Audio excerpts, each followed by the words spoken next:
আজকে কি বাজার করেছো? ট্যাংরা। এই সাবাস, এবছর ট্যাংরা খাওয়া হয়নি এখনো। দেখে তো মনে হচ্ছে সব জ্যান্ত জ্যান্ত ছিল ট্যাংরাগুলো। কত ট্যাংরা আছে এটা? আরে ভীষণ বিরক্ত করছে, জানো না?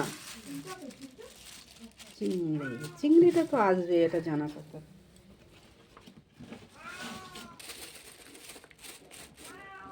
ও, এটা সব রকম মাছ, তাই তো?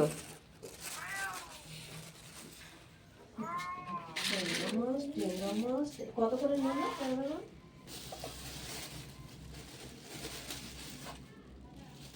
এটা তো শুধু পা। ও আচ্ছা, এদিকে মাংস আছে, গিলে মেটে, তাই তো? এটাই হলো আজকের বাজার। 400 টাকা। এই হলো আজকের বাজার। কিন্তু চুনো মাছটা একটু নরম লাগছে।